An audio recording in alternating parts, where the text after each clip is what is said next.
Danny Shelton, the defensive tackle from the University of Washington. Danny, what's the most important combine drill for for a defensive lineman?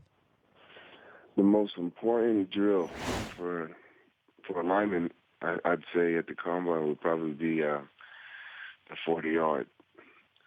Now, I was just messing around. I was going to say, because there's no way. That was my follow-up. Like, do you look at teams and say, do you really want me to run the 40-yard dash? There's, like, no scenario, unless I'm picking up a fumble and going the length of the field, that I'm running a 40-yard dash.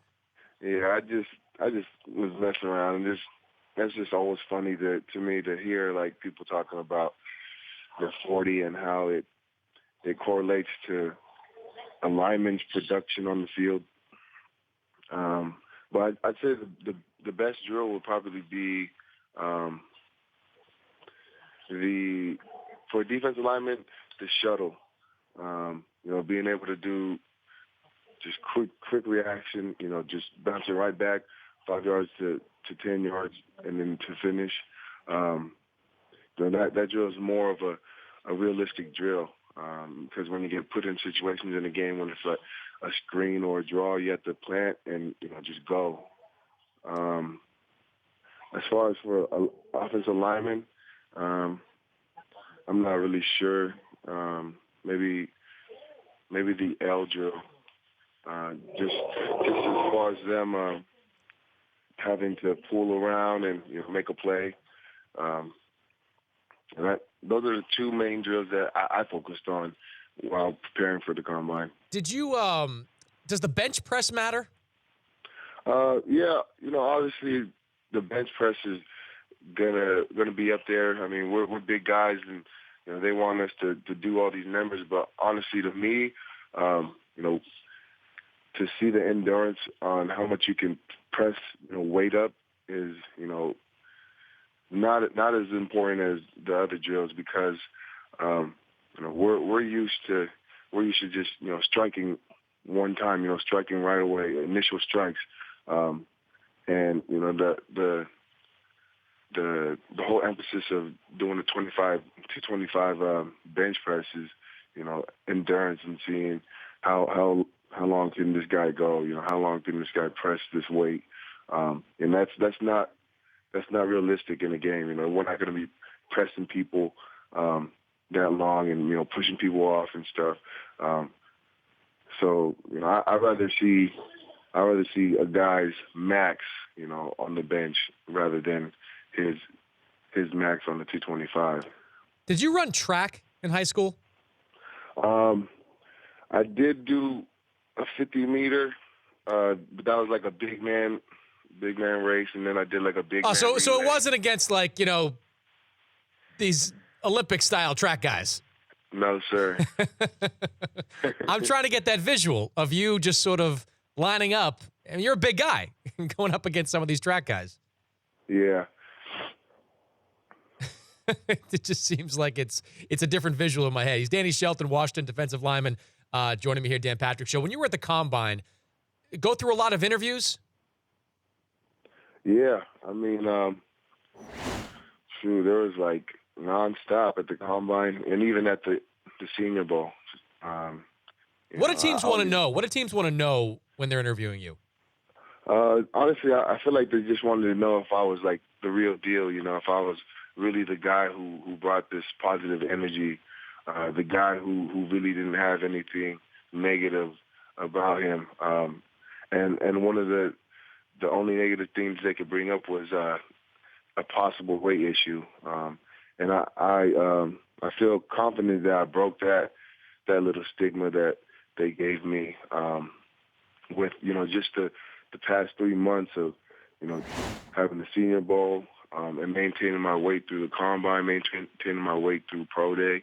It's obvious that, weight isn't an issue, and, I can definitely, produce with whatever weight I have. And that's what I've shown on tape, throughout my 4 years. I played, at 335. I played at 325, 345, 350 towards the end of the last season. And, it was never really an issue, but I get the point of what they're, saying and, prioritizing and I'm obviously not, naive to the fact that weight can get to the point where you're not going to be able to, produce. And there's many guys in the league that was, way too big and still making production, but not as much production. And so I see where they're coming from as far as wanting me to maintain my weight. Anyone ask you if you were going to get a haircut? No.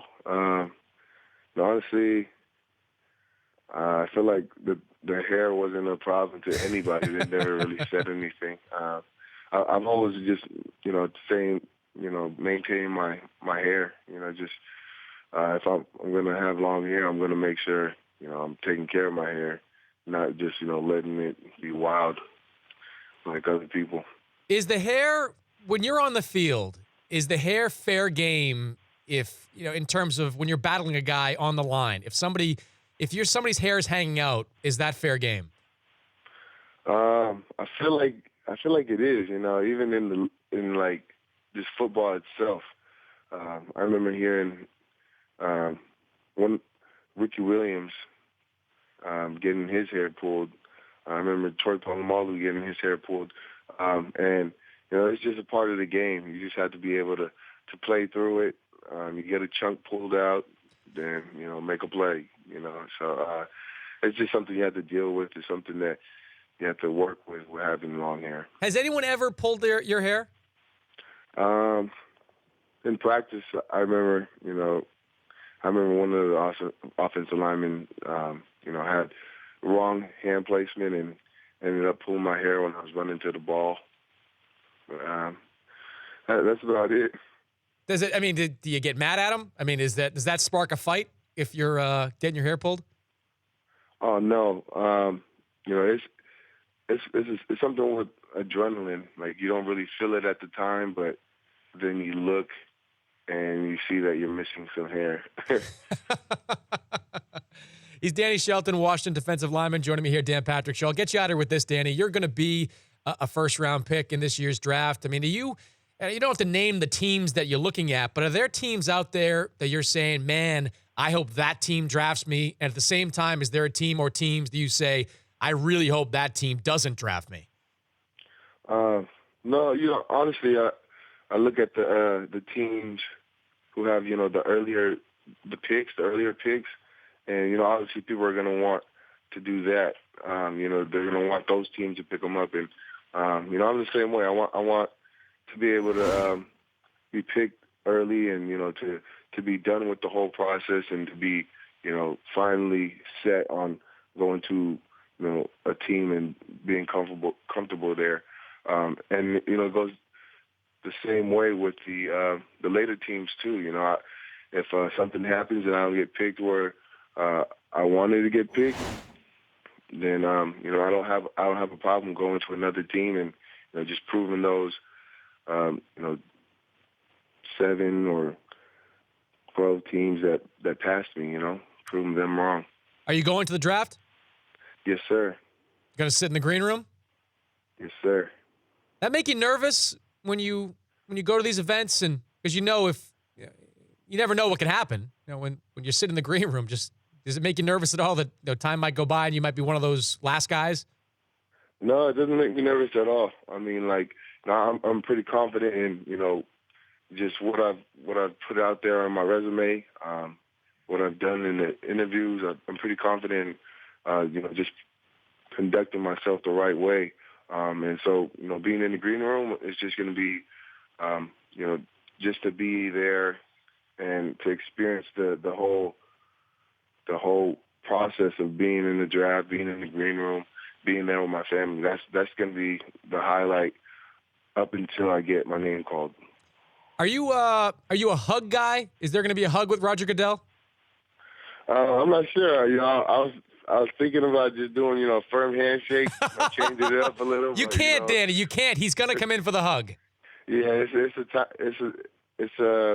part of the draft. I feel like you have to do that. But yeah, I'm not gonna disrespect him or anything, but definitely gonna give him a handshake, and if he goes in for the hug, go in for the hug.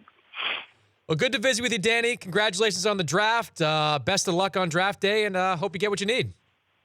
Thank you. Thanks for having me on. That's Danny Shelton, defensive tackle, University of Washington.